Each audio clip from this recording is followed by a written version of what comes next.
Vous sentez au plus profond de vous qu'il est temps de changer, de devenir enfin la meilleure version de vous-même? Dans cette masterclass exceptionnelle, Luc Baudin, expert reconnu en développement personnel et ancien médecin, vous révèle comment accomplir votre légende personnelle. Découvrez les secrets de la force de la pensée, les clés pour élever votre niveau vibratoire et des techniques éprouvées pour transformer votre vie. Pour assister à la masterclass, cliquez sur le lien en haut à droite de l'écran ou en description de cette vidéo. Le couple est le plus beau des terrains de jeu. Simplement qu'en général, on ne se livre pas avec l'autre au fur et à mesure des années parce qu'on n'a pas peur des émotions de l'autre, on a peur de ce que la décision va impliquer dans la relation, dans les émotions qui vont être sorties, dans ce que je rencontre le plus souvent, c'est « j'ai pas envie de lui faire du mal ». Ok, à qui tu en fais alors? On cherche, c'est à toi que tu en fais. Quand tu renonces, quand tu choisis l'autre, tu renonces à toi à chaque fois.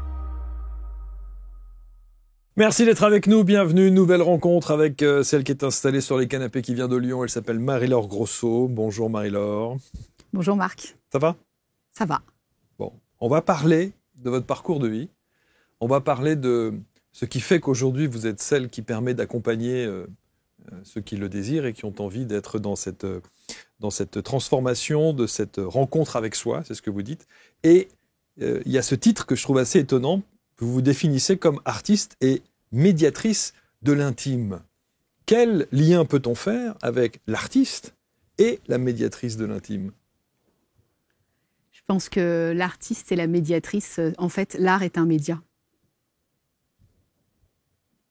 Et l'art est une transmission. Et donc, du coup, je pense vraiment être une artiste, en fait, de l'intime. La médiatrice, c'est le terme, on va dire, humain, pour me rencontrer, en fait. Mais si je dis que je suis une artiste de la guérison, une artiste de l'intime, on va me dire, mais qu'est-ce que tu fais? C'est la première fois que j'entends ça. Et parce qu'en fait, l'art m'a permis de rencontrer. La première chose, la première porte qui a été ouverte pour moi, pour ouvrir l'intimité, mon intime, c'était l'art. Parler d'intimité, c'est aussi c'est particulier. C'est pas toujours simple de mettre des mots. Il faut parfois l'avoir vécu dans l'intimité pour pouvoir parler de l'intimité. En fait, l'intimité, c'est pas la génitalité, c'est pas la sexualité. C'est pas tout ça. En fait, on met beaucoup derrière l'intimité, on met souvent un terme qui est lié à la sexualité, au lien sexuel, au rapport, à la relation. Mais vous en parlez. Et c'est tout à fait ça. Mais ça va plus loin. L'intimité, pour moi, c'est la connaissance profonde de soi. C'est la rencontre avec soi. Et quand je suis intime avec moi, je peux être intime avec l'autre. Mais avant ça, ouais. Je suis pas intime. Alors, être intime avec soi, parce que ça, c'est une notion, autant on peut le comprendre, autant c'est une notion qui paraît évidemment extrêmement abstraite.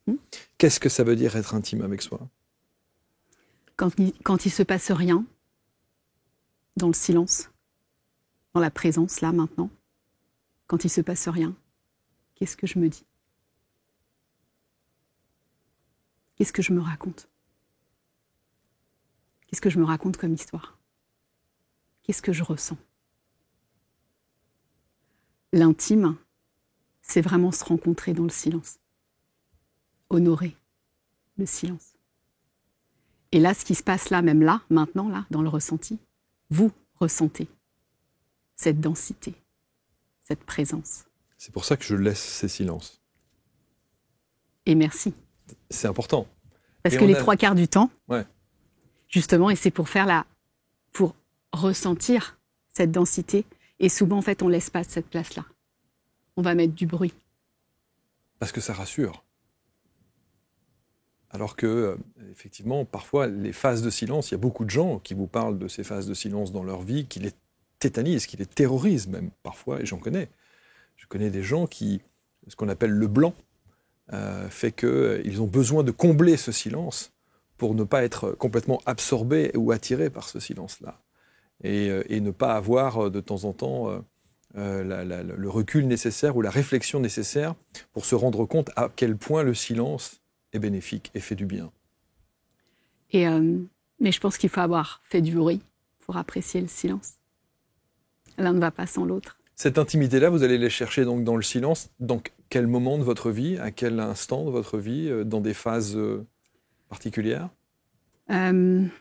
La première fois où j'ai vraiment rencontré le silence, c'est un moment de ma vie, un point de bascule où je rencontre justement un homme qui va être un homme qui va me faire expérimenter énormément de choses au niveau de ma sexualité, qui va en abuser, qui va aussi être violent.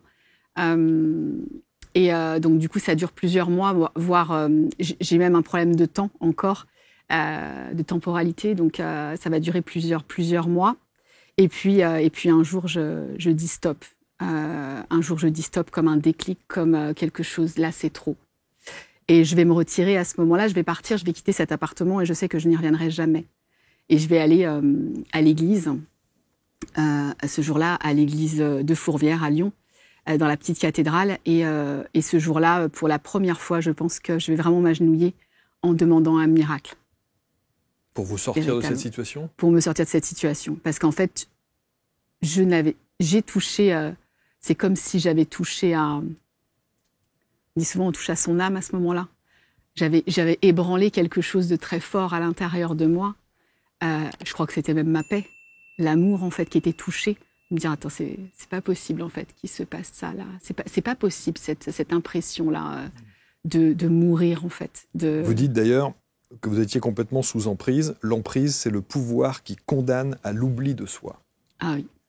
L'emprise, c'est vraiment, en fait, je dis tout le temps, et j'ai accompagné énormément de personnes dans l'emprise, de la relation, de l'âme sœur qu'on cherche à l'extérieur de la flamme jumelle. Et je parlerai même pas de tous ces concepts qui nous enferment dans une réalité, parce que l'amour est en soi. Mais tant qu'on le cherche à l'extérieur, on se perd. Mais il est en nous. Et cette intimité-là, c'est cet amour de nous-mêmes, en fait.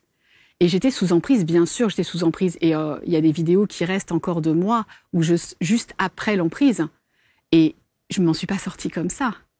L'emprise a pris plusieurs strates de mon être. Et pour m'en sortir, il a fallu que je les traverse toutes. Comment vous avez pris conscience de cette emprise? Parce qu'il y a beaucoup de gens, beaucoup de femmes notamment, qui sont sous cette emprise, qui parfois sont dans le déni, ou parfois comprennent, reconnaissent qu'elles le sont, mais n'ont pas cette force et cette puissance intérieure qui leur donne la possibilité de dire « Allez, maintenant, stop, je m'en vais, c'est plus possible, c'est une question de survie ». On m'a toujours dit « T'as un grand mental, donc t'as une grande force intérieure ». Alors, pendant longtemps, ça m'a desservi, parce que le mental, on est dans sa tête, on n'est pas dans son corps. Ce matin-là, je pense que je suis vraiment redescendue dans mon corps d'une manière... j'ai ressenti la douleur, en fait. J'ai ressenti une douleur dans mon corps, vraiment une douleur que rarement j'ai ressentie dans mon corps. Et le courage, ça a été de dépasser la peur, parce qu'en fait, c'était quelqu'un qui menaçait ma famille aussi. Donc qui menaçait, voilà, qui savait où j'habitais. Et voilà, donc il me fallait du courage. Je dis toujours, le courage, c'est le cœur et la rage. Et là, en fait, c'est pour ça que je dis souvent aux femmes et aux hommes qui se disent « c'est pas bien la colère, c'est pas ok de ressentir la colère ». Mais bien sûr que si, c'est ok de ressentir la colère. La colère, elle te dit « ça suffit ». Et dans ces espaces-là, elle est sacrée. Parce que cette colère, cette envie, cette rage de vivre m'a permis d'aller dans cette église, de demander de l'aide, et on m'a entendu. Vous aviez déjà une relation christique, mariale? Ouais, j'ai une relation mariale depuis toute petite, ça c'est sûr. Christique, elle est venue plus tard. Elle est venue plus tard à ce moment-là. Cette alchimie, voilà. Mais je priais, pour moi c'était intime la prière. Et je m'en cachais, je m'en suis tout le temps cachée. Je me cachais de prier, je me cachais de demander à Dieu de l'aide, je me cachais de tout ça en fait. Alors que c'était ma relation la plus pure avec moi en fait. Il n'y a pas d'intermédiaire entre Dieu et nous en fait. La relation, elle est ce qu'on en fait. Si on croit que Dieu nous punit, alors il nous punira en fait. Si on croit que par contre on est aidé, alors voilà. Et encore une fois, sans dogme, Dieu, la source, l'univers, une puissance supérieure, divin, le divin. Oui, bien sûr, on l'appelle comme on veut, bien sûr. Les dimensions, voilà, les dimensions, ce qui m'a profondément reconnectée. En tout cas, c'est les premiers pas pour rentrer en relation avec cette densité et cette douleur. C'est cette étape-là. Voici pourquoi 99% des aides spirituelles n'arrivent pas à manifester leur vraie mission. Tu médites, Tu tires les cartes, tu parles à l'univers, tu fais des soins, tu bosses ton taux vibratoire, tu travailles sur toi, mais dans la réalité, il n'y a rien qui change. T'es toujours dans le flou, dans l'attente. Et t'as cette sensation d'être en chemin, mais ça avance pas. Tu ressens l'appel, tu sais que t'as une mission, mais tu sais pas comment l'incarner. Tu penses que t'as pas encore assez travaillé sur toi, mais non. Le vrai souci, c'est que t'es encore trop dans ta tête. Et tu le sais. Parce que parfois, t'as des signes, t'as des messages, une heure miroir, un rêve, une sensation, un frisson, un message que t'entends, que tu ressens, mais t'en fais rien. Tu le laisses passer parce que tu sais pas quoi en faire. Et tu te demandes, est-ce que c'est un vrai message ou c'est moi qui tripe ? Tu penses trop, tu doutes trop. Tu suis tes peurs au lieu de suivre tes intuitions. Mon Dieu, j'en ai fait des mauvaises rencontres alors que j'avais eu le message, mais j'ai pas écouté. C'est ça, être déconnecté. Et pourtant, la guidance divine, elle est toujours là. Elle émet, elle parle en continu. C'est juste que t'es pas sur la bonne fréquence. Et parfois, même tu la reçois, mais t'en fais rien. Et c'est ça qu'on va réaligner. Il est temps de te reconnecter pour vivre dans la guidance. Immergé de l'intérieur. Pour être guidé à chaque tournant, à chaque carrefour, à chaque décision, à chaque virage de ta vie. T'es pas censé avancer seul. Et c'est pour ça que tu doutes. Fini de tourner en rond. Tu veux manifester ta mission ? Restaure ta connexion. Alors c'est ce qu'on va faire. C'est ce qu'on va vivre ensemble. On va se retrouver dans les plus grandes villes de France. Et on va opérer à ta reconnexion en live, portée par la fréquence des dauphins sauvages de la mer Rouge. Leurs vibrations traversent ton corps. Elles réveillent ce que tu as toujours su. Elles réouvrent la porte. Comme pour plus de 150 000 personnes qui l'ont déjà vécu, maintenant c'est à ton tour. Alors c'est très simple. Tu vas sur abctalk.fr pour réserver ta reconnexion dès maintenant, pour connaître les dates, les villes partout en France. Le lien est juste autour de cette vidéo. Attention, les places sont limitées. Je te dis à très vite.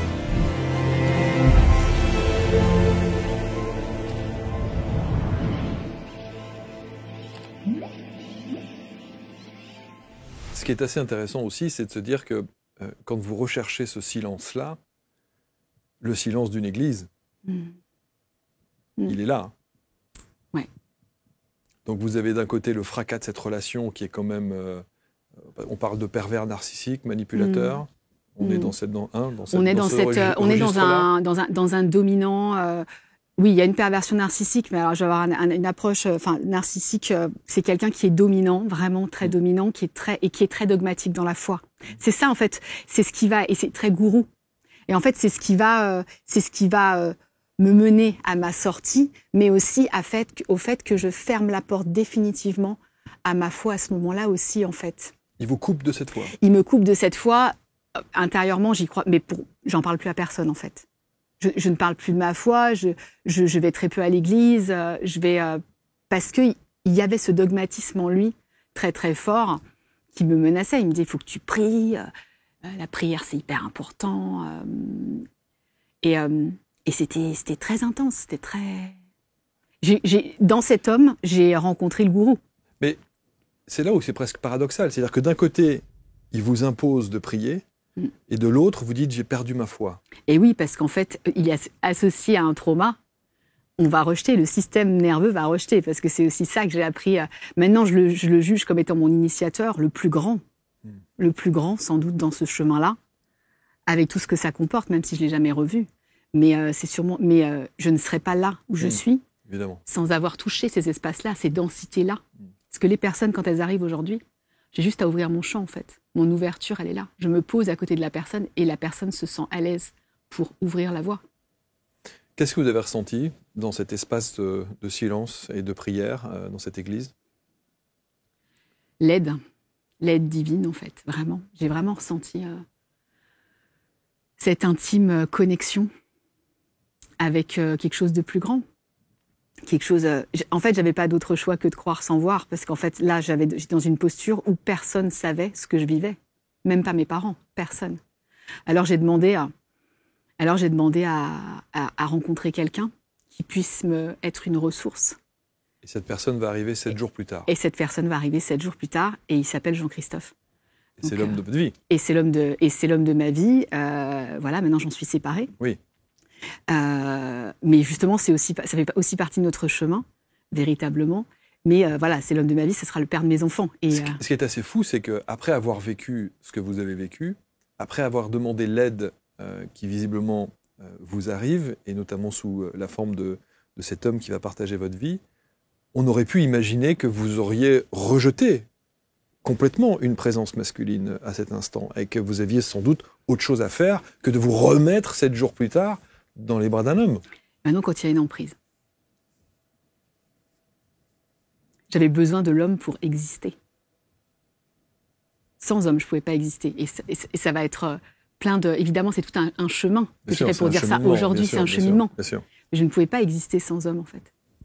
Mon masculin était mort à l'intérieur de moi. C'est pour ça que je parle toujours de la réconciliation intérieure, de la rencontre avec soi, de son énergie féminine et de son énergie masculine. Mon énergie masculine, elle était brimée. Elle était chez l'autre, pas chez moi. Alors qu'elle existait, hein, mais je ne l'autorisais pas à asseoir ma puissance. Non mon pouvoir, mais ma puissance à me dire tu peux rien me faire. Il y avait une insécurité latente chez moi. Une insécurité qui remonte de l'enfance. Sans doute. Évidemment. Mais il y avait cette insécurité-là qui était profondément déstabilisante. Qu'est-ce que cet homme va vous apporter ? La paix. Et l'amour. Inconditionnel. Vraiment. Parce que après ce point de bascule, le moment le plus difficile de ma vie a été de quitter quelqu'un que j'aimais. Ça, c'est une notion incompréhensible pour moi. Et combien de gens, de couples, disent « on se sépare mais on s'aime ». C'est une notion que je ne comprends pas. À ce moment-là, je n'étais pas consciente que je l'aimais.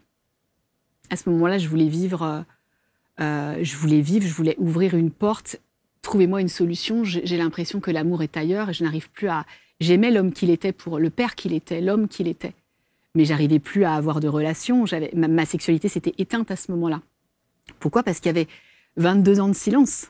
Cette histoire va tenir 22 ans et à un moment donné, comme un bouchon de champagne, c'est l'explosion. Donc 22 ans où il y a de l'amour, il y a de la compréhension, il y a de l'écoute. Mais je me ferme littéralement, en fait. Petit à petit, je me ferme. Je me ferme, je ne peux plus parler. Je suis sans voix. Et lui, pourtant, il sait. Il voit ça ? Il sait, il va savoir. Je pense qu'il n'a pas vu parce que nos rythmes de vie nos rythmes de vie étaient... Puis j'étais très forte pour mettre un masque. Le masque dans la société qui fait que tout va bien. Et donc, du coup, que tout va bien et surtout masqué par ma carrière.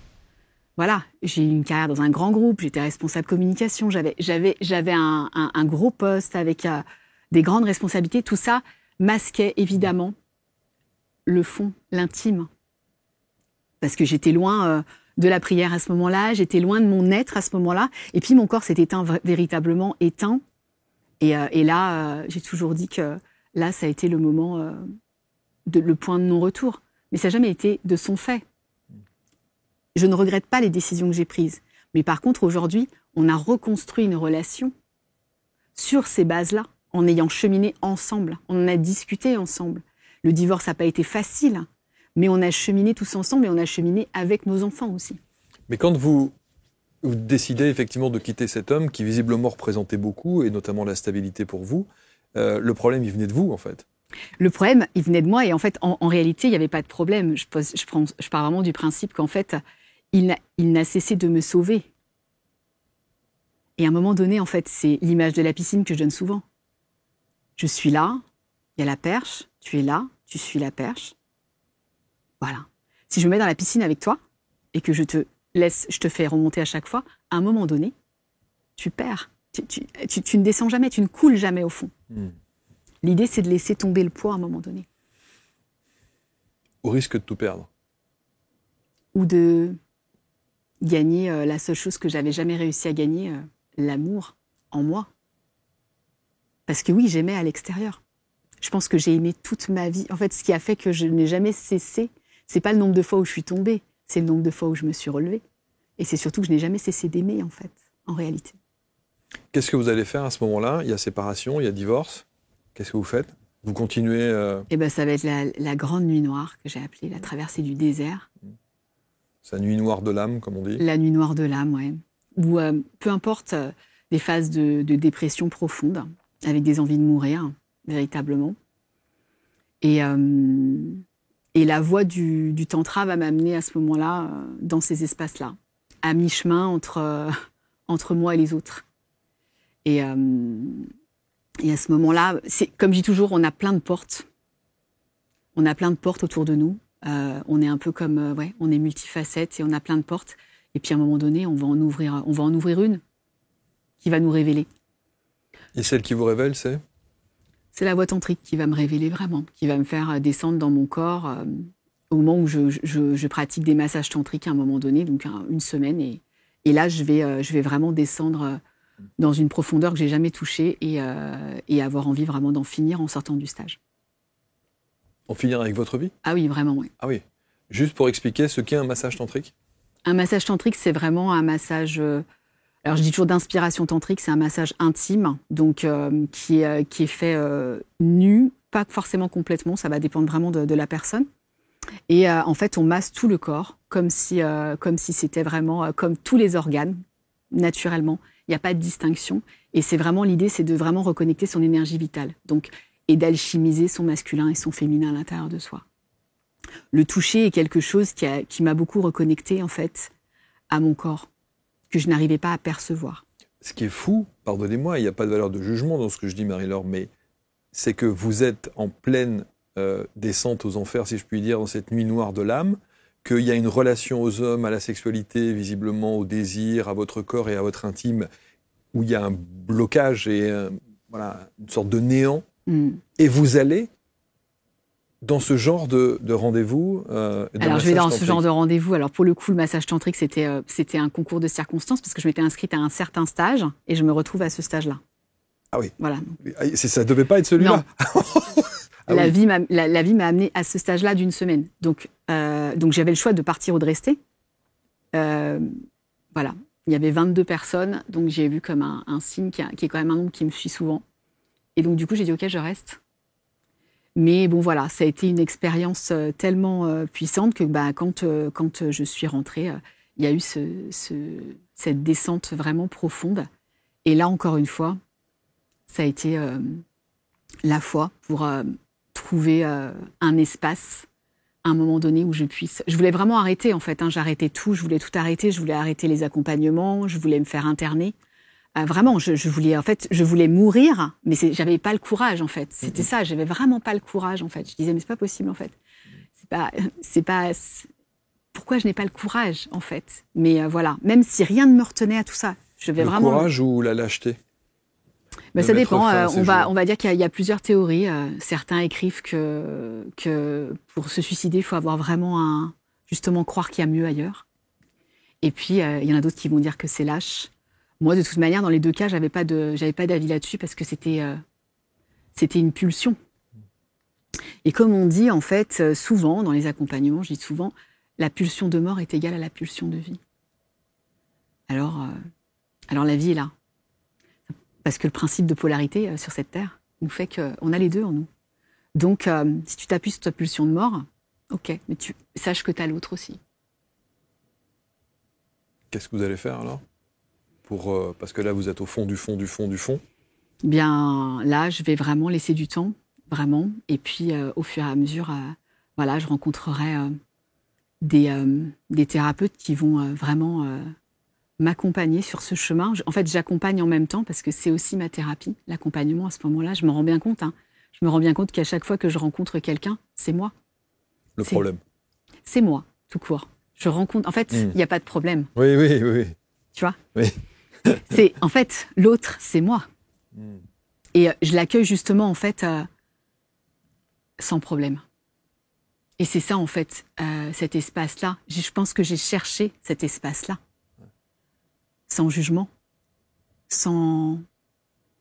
J'avais tellement honte de tout ce que j'avais vécu qu'il n'y avait personne qui pouvait m'entendre. Je vivais l'humiliation constante. Je détestais ce que j'avais vécu. Et c'est pour ça qu'aujourd'hui, le chemin est là, en fait. Tu vois? C'est vraiment... C'est ce qui se passe, c'est ça, en fait. En fait, en vrai, on fait les mêmes choses. On ouvre un espace d'accueil pour que l'autre soit lui et dise exactement ce qu'il a besoin de dire face à quelqu'un. Ces thérapeutes, quels étaient les outils, les pratiques qu'ils ont utilisées pour vous accompagner?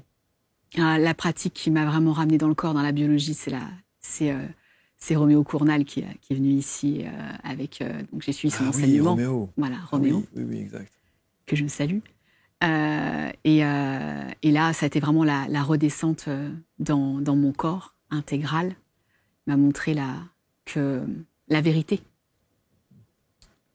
Je ne pouvais plus me raconter d'histoire, en fait. C'est pour ça que je dis toujours l'intimité. Se rencontrer soi, c'est être vrai avec soi. J'avais plus le choix de me mentir, en fait. Et lorsque vous faites face à vous-même, à cette réalité de votre soi, comme on dit. La fuite. Je veux fuir. Je veux pas rester. Non, c'est pas possible. J'ai pas choisi cette incarnation-là comme ça, c'est pas possible. Ce sentiment de fuite que je pense j'ai eu une bonne partie de ma vie et qui peut encore survenir parfois. Parce que je suis humaine, j'ai choisi l'incarnation terrestre.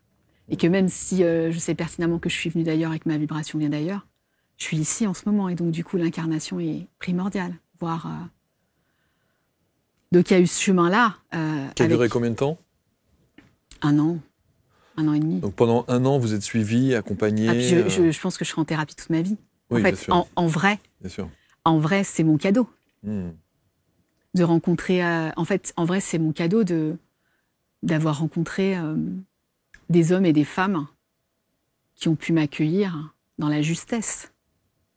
Et puis après, il y a eu une autre thérapeute, et puis encore une autre, et avec d'autres enseignements. Et à chaque fois, un pas de plus vers moi, en fait. Ce qui est formidable, c'est que vous avez eu...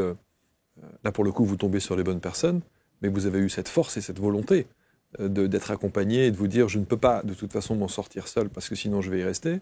Et il faut que je fasse appel à d'autres personnes. Il y a beaucoup de gens qui vivent cette nuit noire de larmes, qui sont vraiment au fond du fond et qui ne savent pas ni où aller, ni comment, ni la peur des dommages collatéraux parce qu'il y a les enfants, il y a la famille, il y a plein de choses ou qui se disent égoïstement, je ne peux pas me permettre ça. Et vous l'avez fait. J'ai prié. J'ai prié qu'on mette les thérapeutes, les âmes sur mon chemin. Et j'ai rencontré des sœurs et des frères, comme je dis, de la rose, puisque du coup, le chemin qui se termine, c'est celui de la rose. C'était parfait, en fait. Le cheminement était parfait. Et le temps d'une vie, pas d'une saison, en fait. Simplement que là, maintenant, je suis dans l'espace où je ralentis, en fait. Parce que ça a été une course à la guérison aussi. Parce que justement, la fuite, elle est là. Je veux guérir, je veux pas supporter ce que je ressens de moi, là. Et il y a une chose qui nous empêche vraiment, une émotion qui nous empêche vraiment d'être nous-mêmes, de se rencontrer nous-mêmes, c'est la honte. La honte et la culpabilité. Que vous n'avez plus ? Je suis humaine. Alors, en fait, c'est toujours ce que je dis. Si tu en as conscience, juste vis en conscience. Ok, j'ai de la culpabilité qui est là. C'est ok. Quand il n'y a plus de culpabilité, il n'y a plus de juge. Et quand il n'y a plus de juge, il n'y a plus de coupable non plus. Donc, j'ai envie de dire, la honte, vraiment, je pense qu'elle a fait son temps. Parce que la honte, elle a un message qui est très fort. Et en général, la honte, elle ferme tout, elle cristallise tout. Parce qu'en fait, quand on a honte, on se ferme. C'est un cercle vicieux. On ne va pas en parler à personne. On va vouloir oublier, mettre sous le tapis. Et dans la sexualité, quand on parle donc d'intimité sexuelle, la honte est quelque chose de très fort. Dans le couple, c'est très fort. Dans le couple, on ne va pas oser dire non. Ça fait 20 ans qu'on est ensemble et on ne dit pas non, en fait. On continue de faire comme si c'était quand on s'est rencontrés. Pourtant, est-ce qu'on a vraiment la même démarche ? Est-ce qu'on a vraiment le même sentiment ? La même relation ? Non, tout évolue, en fait. Les besoins évoluent. Les envies évoluent. Et qu'est-ce que j'écoute de moi ? Et c'est ça l'intime, en fait. L'intime, c'est, ok, je fais plus l'amour quand j'ai 20 ans, quand j'ai 40. C'est plus la même chose. Je ne fais même plus l'amour comme la première fois. La première fois, ça reste une fois unique. Et elle va en plus driver toutes nos relations. Donc autant bien se rappeler, en fait. Sur ce que je dis, rappelle-toi bien de ta première fois. Elle dit quelque chose de toi. Dans ta construction. Et ce que tu vas aussi devoir mettre en lumière. J'entends souvent des couples, quand ils parlent effectivement de leur relation intime notamment, dire c'est plus évidemment comme au début. Et souvent, il y a tout de suite derrière un sentiment de culpabilité en se disant, s'il n'y a pas de communication dans le couple et qu'il y a ce sentiment de c'est plus comme avant, il y a tout de suite un sentiment de mais est-ce qu'il m'aime moins, est-ce qu'elle m'aime moins, est-ce que ceci, est-ce que alors que c'est normal. Ou pas. Vous pensez que ça peut ne pas être normal? Je pense qu'en fait, on a oublié quelque chose d'essentiel, c'est la présence dans le couple. De regarder juste quelqu'un qui part le matin, de le regarder dans les yeux, en fait. Ce que le tantra m'aura appris et qui m'aura permis de faire la paix avec le masculin, c'est de le regarder dans les yeux et de ne plus avoir peur.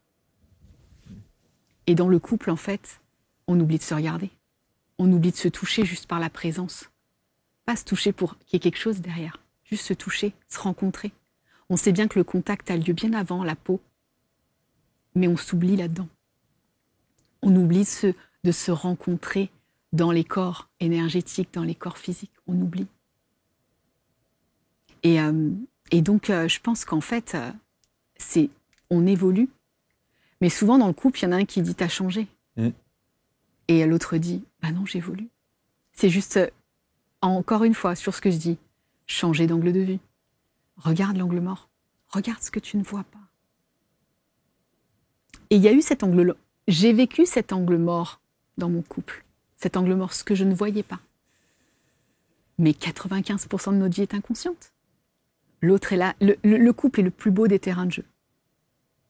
Simplement qu'en général, on ne se livre pas avec l'autre au fur et à mesure des années parce qu'on n'a pas peur des émotions de l'autre. On a peur de ce que la décision va impliquer dans la relation, dans les émotions qui vont être sorties, ce que je rencontre le plus souvent, c'est « j'ai pas envie de lui faire du mal ». Ok, à qui tu en fais alors? On cherche. C'est à toi que tu en fais. Quand tu renonces, quand tu choisis l'autre, tu renonces à toi à chaque fois. Même quand tu choisis tes enfants. La plus belle chose que mon fils ait pu me dire, c'est « merci maman pour l'apprentissage, merci papa pour l'apprentissage.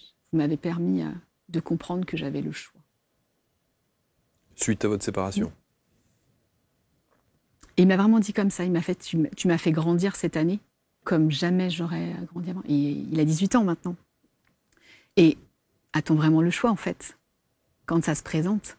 Mais les enfants apprennent par l'expérience. On peut tout leur dire, hein. Ce qu'ils vont retenir, c'est dans la vibration de leur corps, les disputes auxquelles ils ont assisté, ce qu'ils ont vu. On sait très bien que le système emmagasine tout, que nos cellules emmagasinent tout. C'est sûr. Et la guérison de l'intime, elle est cellulaire. C'est, en fait, en vrai, des fois, j'entends même pas l'histoire. C'est pas grave l'histoire. C'est comment tu vibres. Qu'est-ce qui se passe? Et ça, c'est un don qui m'a été transmis, don, capacité, je ne sais pas, je sais où ça vibre, quand ça vibre juste et quand ça vibre faux. C'est comme une corde, en fait. Le corps est un diapason, en fait. Et c'est vraiment ça, en fait, l'intime, tu vois, c'est vraiment cet espace-là de rencontre avec soi. Donc aujourd'hui, vous accompagnez qui et pourquoi? Aujourd'hui, j'accompagne vraiment les hommes, et j'aime bien dire les hommes et les femmes, pas forcément que les couples. En fait, j'accompagne le couple intérieur, véritablement. Parce que j'ai des couples qui viennent à moi et qui expérimentent la présence, le silence, le contact. Est-ce que ce sont des couples qui vont mal? Pas forcément. Qui ne s'entendent plus? Les derniers que j'ai eus, ça peut être un problème dans la sexualité, quelqu'un qui veut vivre autre chose. Dans ces cas-là, on trouve la troisième voie, comme je dis toujours. La troisième voie, c'est la voie de la présence, de faire circuler l'énergie, de réapprendre à se connecter autrement, sans forcément passer à l'acte, apprendre à se masser, apprendre à se rencontrer. C'est tout un art de s'aimer, c'est sur ce que je dis. C'est tout un art de s'aimer. Et donc, du coup, les faire se rencontrer à travers l'art, parfois, la peinture, ça aide aussi parfois à rencontrer l'autre autrement. Donc, du coup, ça va vraiment être les hommes et les femmes, et je les accompagne à se réconcilier à l'intérieur d'eux-mêmes. En fait. Donc, à travailler. Et il n'y a pas un accompagnement qui est pareil, en fait. Il n'y en a pas un.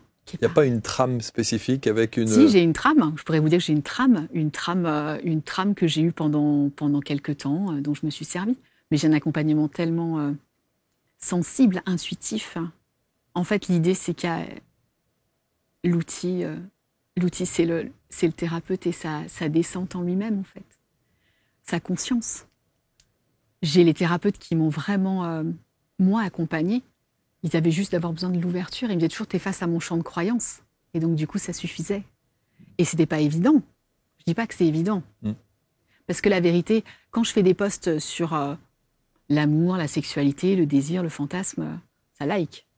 Mais quand je fais des posts sur la vérité, s'aimer, le courage de s'aimer, là, personne n'y va.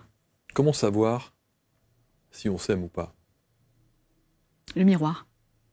Face au miroir et se le dire? Face au miroir, juste déjà prendre le temps de la présence et de se regarder dans le miroir. Juste comme ça. Pourtant, c'est ce que font peut-être 100% des gens chaque matin. Tout le monde se voit dans le miroir tous les matins. Dans les yeux, non. Rarement dans les yeux. Quand on se regarde dans les yeux, dans le miroir, là, il y a l'émotion qui monte en général. Moi, j'ai voulu arracher mon visage pendant environ une bonne dizaine d'années. Tout le monde me disait, je sais pas comment ça se fait que tu... parce qu'en fait, à un moment donné, c'est intérieur. Vouloir disparaître, c'est intérieur, en fait. Ça n'a rien à voir avec l'extérieur. On peut montrer tout ce qu'on veut. C'est ça que je dis, les masques sont tellement puissants, en fait. Mais ça, c'est parce que vous étiez mal. Mais une personne qui, visiblement, en apparence, se sent bien et se regarde dans la glace, les yeux dans les yeux, c'est l'exercice que vous préconisez, par exemple, simple. 4 ou 5 minutes, un exercice. Bien, ah oui, 4 minutes. Ah oui, 4 minutes, 4 c'est ou 5 long. minutes, ouais, c'est long. Et c'est là où on rentre en connexion avec soi. Et à l'issue de cet exercice, on est censé être capable de se dire... Oui. Dans le silence, déjà de se dire... en général, on se dit pas tout de suite « je m'aime ». Il y a des choses qui remontent avant. Hein. C'est-à-dire qu'il va y avoir peut-être juste... tiens, c'est marrant, j'avais pas vu que j'avais cette ride. Tiens, c'est marrant. J'aime plus ces cheveux. Tiens, j'ai pris des cheveux. Qu'est-ce qui se passe? Il y a plein de choses qui montent où je fuis. Tiens, qu'est-ce que j'ai à faire là tout de suite? Il y a plein de choses qui vont... on va fuir souvent ce miroir. Et en fait, ce miroir, je vous dis ça le matin sur le miroir, mais regardez juste votre mari ou votre femme dans les yeux le matin. 3 minutes. Je vous assure que si je fais ça, on va me dire, il y a un problème, qu'est-ce qui se passe? Ben oui. Et c'est tout le temps comme ça. Pourquoi tu me regardes comme ça? Il n'y a pas plus beau que le regard dans un couple, je pense, pour se reconnecter à l'essence même. Parce qu'en fait, le regard parle à l'âme. Et les deux ensemble se rencontrent dans un espace totalement différent. D'ailleurs, j'ai eu un couple, une fois que j'ai accompagné, qui m'a dit « on ne s'est jamais rencontrés comme ça ». Juste par le regard? Juste par le regard. Et il y a les larmes qui coulent, hein. Il y a les souvenirs qui remontent, parce qu'évidemment, c'est le savoir ancestral qui est là aussi. C'est des vies qui peuvent... c'est des réalités qui peuvent se superposer en même temps. C'est l'intensité qui vient là. C'est tout qui vient en même temps dans la présence. Et ça c'est ce qu'on oublie de faire. En fait, on oublie d'être. Tout simplement, on oublie d'être. On regarde un téléphone, on met même pas de conscience sur ce qu'on regarde. On like, on met un... En fait, on oublie d'être. Ces couples qui viennent vous voir, ce sont des couples qui sont en souffrance, qui sont en instance de séparation, qu'est-ce qu'ils viennent chercher? Ou est-ce que ce sont des couples qui vont bien et qui ne veulent que encore consolider leur amour? Ça dépend. Ça dépend. Je dirais plutôt qu'il y a une crise quand même qui se passe. Une crise de... Je sais pas ce qui se passe. Et en fait, en général, il y en a un des deux qui dit moi, tout va bien. Donc, c'est un des deux, en général, il y a une crise. Après, ça peut être une envie quand c'est une envie de passer à un autre niveau dans la relation. Donc, ça fait 20 ans qu'on est ensemble. On a l'impression de s'être un peu perdu. Les enfants sont partis. Ça ronronne un peu. Ça ronronne un peu. Ouais. Et en même temps, comme je dis toujours, la routine est sacrée. Parce que dans la routine, il y a les souvenirs. Dans la routine, il y a les habitudes. Et dans la routine, il y a la sécurité. Et souvent, on oublie cette partie-là et on la stigmatise. Ouais, moi je suis d'accord avec vous. Je trouve que cette routine, elle est, je la trouve aussi forte, aussi intense et aussi belle que les 3 premiers mois d'euphorie qu'on peut avoir au tout début d'une rencontre. Et souvent, voilà, on ne garde pas ça en fait. C'est vrai. On garde la relation qui a besoin d'évoluer, de changer. On a besoin de rencontrer, de voyager. Qu'est-ce que ça dit des gens qui ont besoin justement de cette évolution et qui ne souhaitent pas ou ne se contentent pas de rester dans cette soi-disant routine? Qu'est-ce que ça dit de quelqu'un qui est comme ça? Souvent, ils accueillent pas. Souvent, ils sont pas pleinement eux-mêmes en fait. Ils accueillent pas pleinement. C'est souvent le féminin qui est pas accueilli pleinement, c'est-à-dire toute l'énergie d'intuition, de captation, de connexion divine en fait, qui n'accepte pas, qui laisse pas descendre en fait. Donc on est très en bas, on est très dans le chakra racine de base, et on est très dans la sexualité performance. C'est souvent ce qui se passe. Donc il y en a un qui a évolué parce qu'il a fait un cheminement, il a commencé à ressentir des émotions, et donc du coup il y en a un qui est resté dans cette performance, et donc du coup ça fait une dissonance. Et à un moment donné, on a besoin de rassembler. Et c'est là où on a besoin de mettre du liant, en fait. C'est pour ça que je dis souvent que j'accompagne, en général, la femme et l'homme séparément et après ils se retrouvent. Pourquoi ? Parce qu'en fait, les deux ont besoin de ressentir souvent des choses très différentes. Mais en général, c'est souvent lié à quelque chose qui a été éteint durant l'enfance. Et souvent, c'est l'intuition, la capacité à ressentir. Chez l'homme, ça va être beaucoup la vulnérabilité qui est complètement... pas du tout autorisé, donc le fait de pleurer, d'être voilà. Et chez la femme, ça va être justement complètement le contraire. Et elle a mis en place des mécanismes pour justement, je serai forte, sois forte, avance, et surtout, passe à l'action, c'est l'essentiel. Donc c'est ce genre de couple-là en tout cas, et ça peut s'inverser. Hein, je vous dis comme ça, mais ça peut s'inverser complètement. Et quand évidemment, quand le couple est disharmonieux à l'intérieur. À l'extérieur, c'est juste la photographie de ce qu'on a à l'intérieur. Donc, quand on commence à recalibrer son intérieur, sur ce que je dis, la danse alchimique, la danse tantrique notamment, qui est une danse qui se fait vraiment donc en couple et qui se fait les yeux bandés et justement qui nous permet de rentrer dans sa corporalité et de vivre en fait le féminin et le masculin.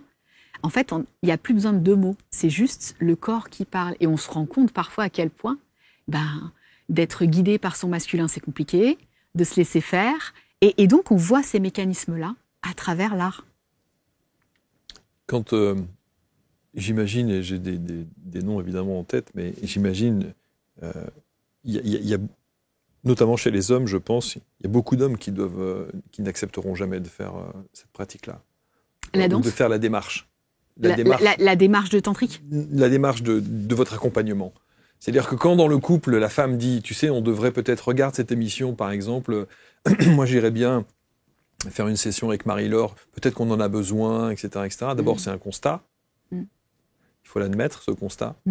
Et parfois, on rajoute souvent derrière constat échec dans le couple. Donc on a besoin d'avoir des éléments extérieurs pour essayer de raviver un peu les choses, de reconsolider les choses. Et j'ai le sentiment que ça doit être plus compliqué d'amener les hommes. Alors moi, j'accompagne des hommes vraiment avec des gros égos. Eh oui. Et je suis stupéfaite et touchée. En fait, c'est ça que je vais vraiment garder. Je garde toujours ce mot-là comme étant vraiment très important pour moi, c'est toucher. En fait, j'invite les couples à être touchés, mais toucher ER et toucher EZ.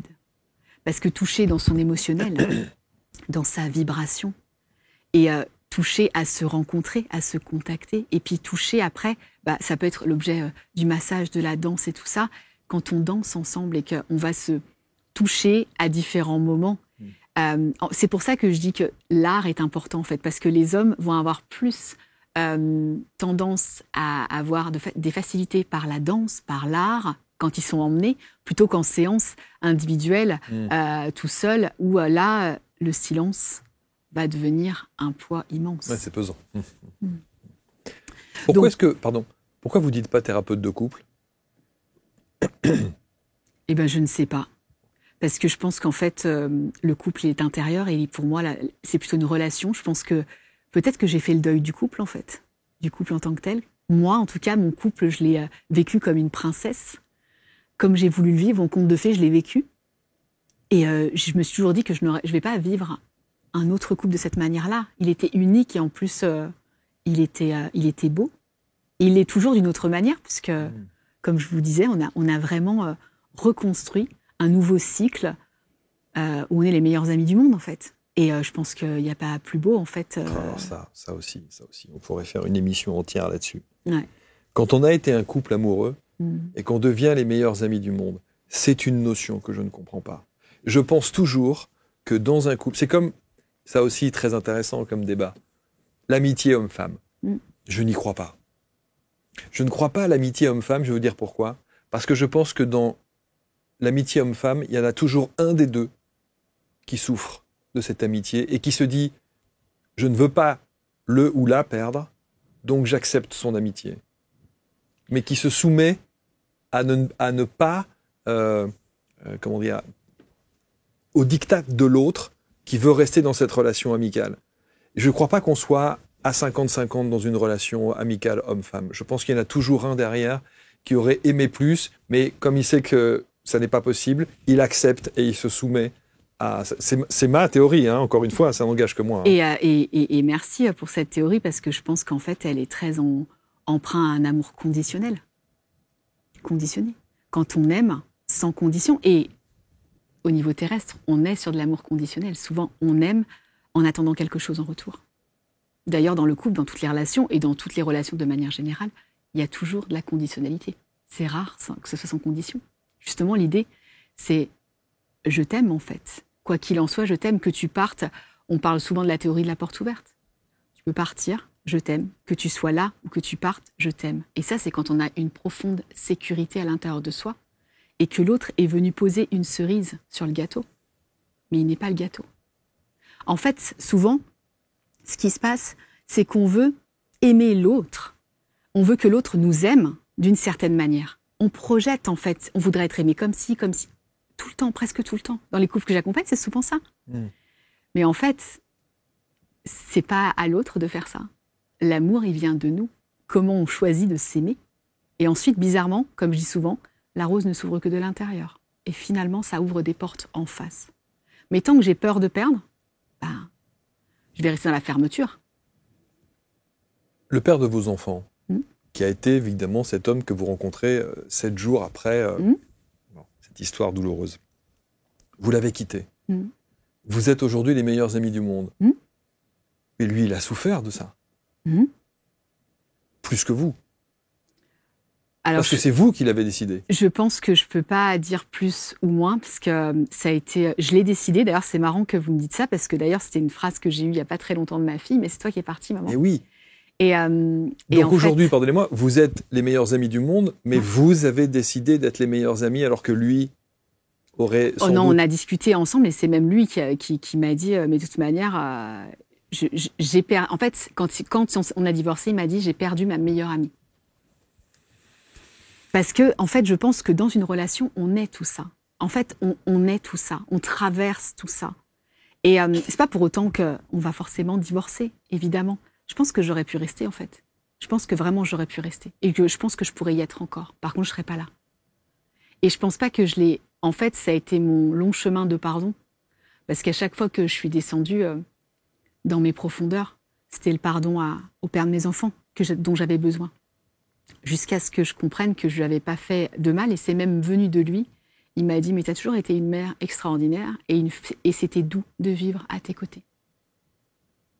Mais quand on vous entend comme ça, on se dit, mais bonsoir, franchement, mais qu'est-ce que vous foutez, quoi? Pourquoi aujourd'hui vous n'êtes plus ensemble? Non, mais c'est vrai, pardon. Mais parce que je vous entends comme ça, vous dites, mais ça va, je suis un point de passage, je suis une messagère.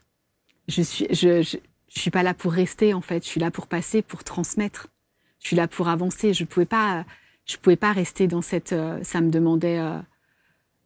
quand on fait des massages tantriques, on est dans une intimité, je donne énormément... du donner-recevoir de l'amour, mais c'est une grande liberté aussi. C'est une grande liberté, une grande ouverture. Et à ce moment-là, c'était même pas encore là, mais c'était pas possible. Je dis pas que... Peut-être que si j'avais posé la question, ça l'aurait été. Mais en tout cas, pour moi, j'avais vraiment besoin de me rencontrer. Ouais, je comprends. Dans la douleur, en fait, que je n'avais pas sortie. J'avais pas ouvert la voie, en fait. C'est toujours ce que je dis. Il n'y a qu'une lettre qui change entre douleur et douceur. Et ça change tout. Donc, j'étais tellement dure envers moi-même, tellement rigide. Et lui m'apaisait, en fait. Mais c'était à moi de le faire. En fait, c'était à moi de tomber, de me prendre dans les bras, de m'aimer, de me pardonner. Par contre, je lui ai demandé pardon des centaines de fois. Mais jusqu'à une fois où j'ai senti que c'était à moi de me pardonner. Et encore une fois, le pardon, c'est pas mental. Ça vibre. Et ça n'excuse rien. Ça ne justifie rien. Il faut arrêter avec le pardon, comme je dis, doudou. Ça ne sert à rien. Je suis d'accord avec vous sur la vibration du pardon, parce que beaucoup nous disent, bien sûr que j'ai pardonné. Oui, mais attention, t'as pardonné dans ton mental ou t'as pardonné vraiment en conscience et dans cette vibration presque corporelle. Et au-delà, on est sur la miséricorde. Et là, je te pardonne et je t'aime encore. Et ça, pour le coup, on est sur une vibration encore tout autre qui est de l'amour, en fait. De l'amour. Et je pense véritablement que c'est une belle clé, mais que peu de gens peuvent la prendre vraiment parce qu'elle demande de tout lâcher. Et de se lâcher aussi soi, en fait, de dire « Attends, c'est bon, lâche, fais confiance. » Croire sans voir que tout va bien aller, que tout va bien se passer. Et c'est ça la démarche intime avec soi, en fait. Cette descente en intimité avec soi, cette rencontre avec soi.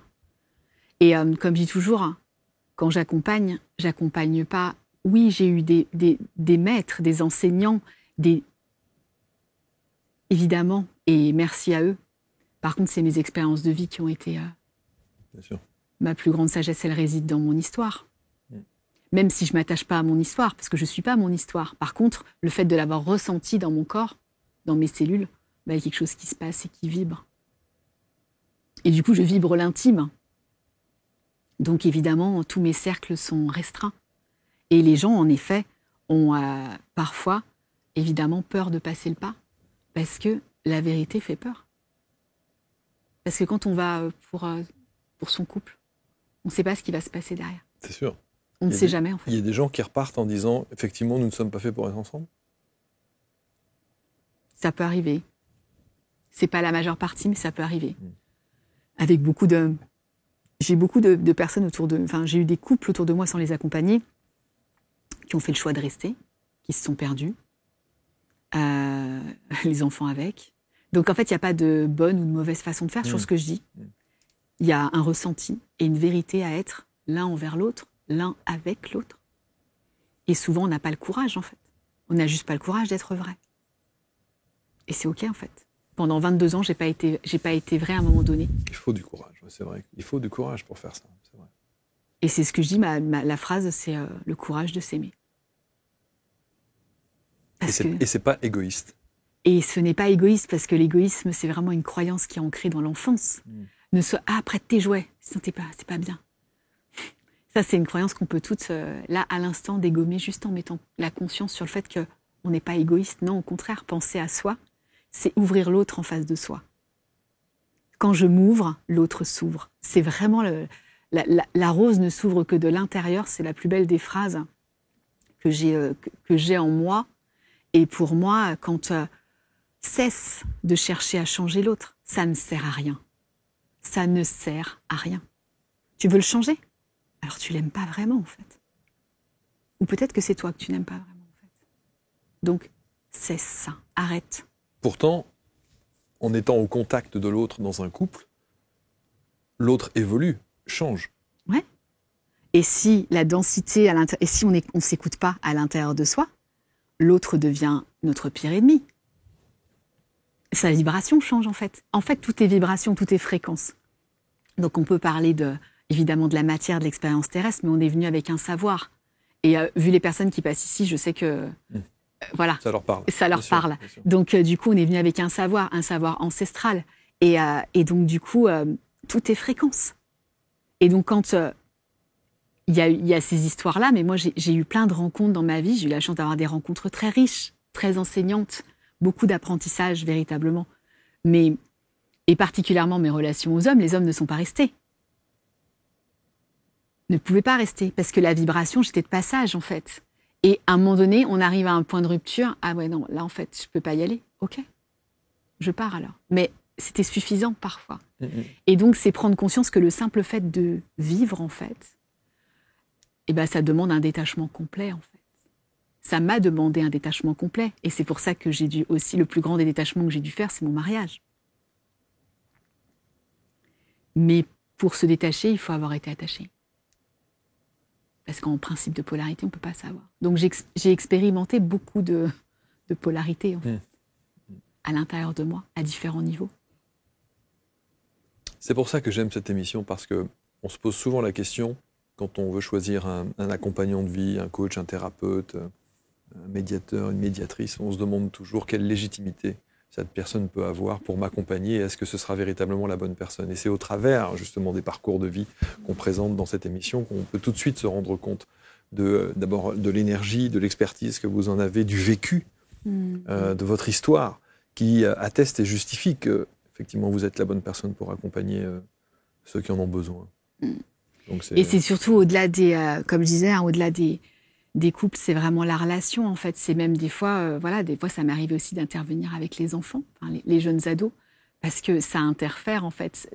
Toute cette intimité qu'on n'ose pas, tout cet intime qu'on ne parce que c'est encore tabou, hein. On dit, bah non, on parle de sexualité, sexualité positive, féminisme et tout ça, mais on va pas dans les vrais sujets, hein, parce que dès qu'on peut parler vraiment de la rencontre avec soi dans sa sexualité, il n'y a plus personne. Hein. Rares sont les personnes qui maintiennent l'espace. Il y a de la gêne, donc de la honte, évidemment. Et voilà. Et on pourrait en parler des heures parce qu'il y a plein de sujets là-dessus. Mais c'est vraiment, l'intimité est une initiation en tant que telle. C'est un chemin initiatique. Par contre, je reste convaincue que tant que je me suis pas rencontrée, je peux pas rencontrer véritablement l'autre. Je vais cheminer avec lui, par contre, évidemment. Mais c'est pour ça que j'ai ce système, ce principe de comme on dit, hein, la stabilité, c'est pas ça. C'est ça. Et donc, c'est vraiment ce principe-là de mouvement permanent. Et comment je m'accompagne tous les jours, et je m'aime suffisamment pour me choisir tous les jours, sans laisser le couple, la relation, me définir. Même quand vous vous levez à 6h du matin et que vous regardez dans une glace au réveil, en vous disant, vous êtes capable de vous dire « Waouh, une bonne tête, je t'aime, toi ».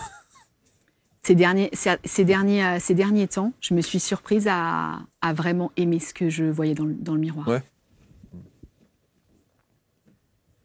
Vraiment. Et je dis pas que c'est pérenne, parce que j'en sais rien.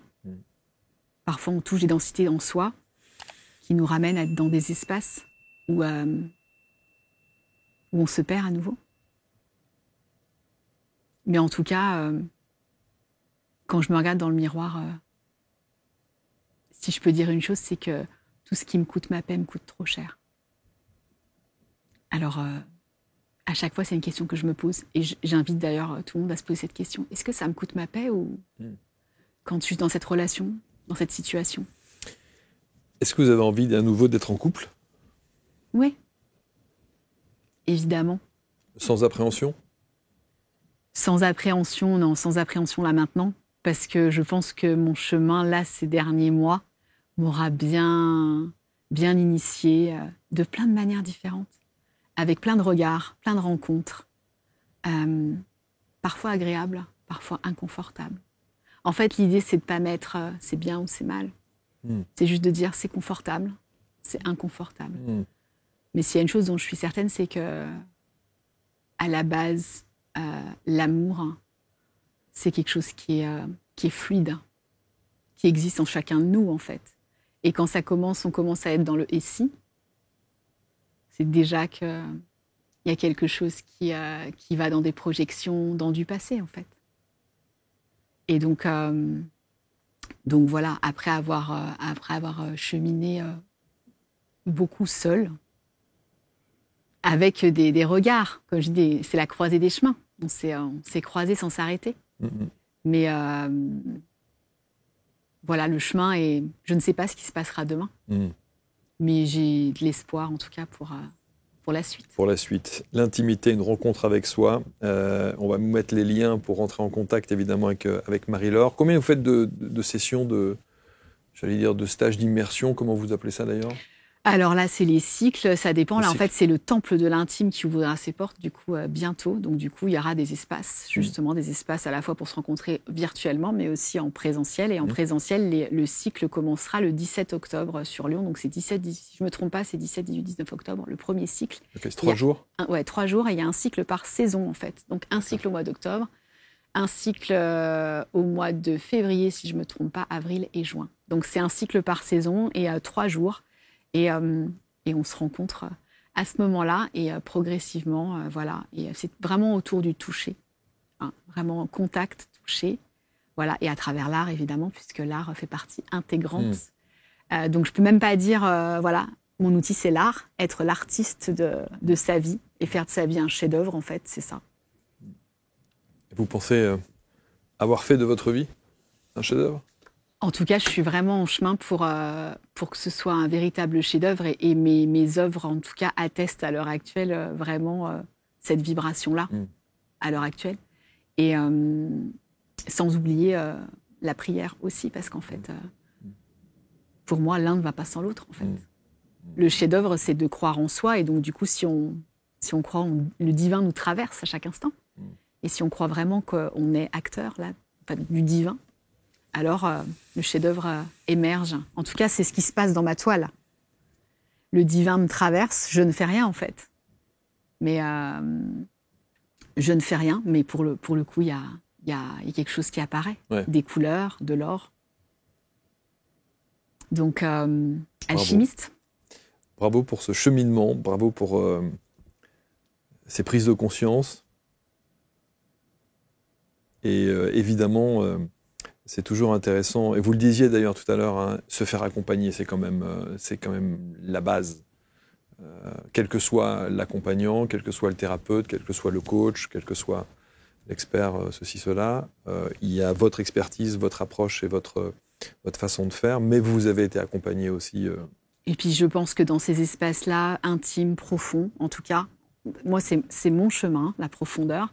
Et je pense que je serai accompagnée toute ma vie, en fait. Bien sûr. Parce que j'ai aussi besoin de cette... c'est ce qui fait qui je suis. mlgrosso.com, le site internet, tous les liens pour être en relation avec Marie-Laure. Merci infiniment. Merci à vous, Marc. C'était intéressant, c'était questionnant. Je ne sais pas si ça se dit, d'ailleurs. Mais peu importe. Mais ça suscite effectivement des réflexions. Et évidemment, quand on vit en couple comme ça et qu'on vous écoute, il y a des choses qui se projettent, évidemment. Et au travers de ce que vous expertisez et la manière dont vous exprimez votre accompagnement, hop, on fait tout de suite un parallèle avec ce que l'on vit, ce que l'on ressent, ce que l'on voit autour de nous, les relations, les couples, les amis, la famille. Je dis souvent, regardez autour de vous. Hein. Ben oui. Je dis souvent, regardez autour de vous et ça parle de votre histoire. Ben oui, clairement. Mais c'est ne pas s'identifier, en fait. Vraiment. Merci infiniment. Vous allez commenter, vous allez partager, je le souhaite, commenter avec bienveillance comme toujours. Et nous, on se retrouve très très vite pour une prochaine rencontre sur ABC Talk. Salut à tous.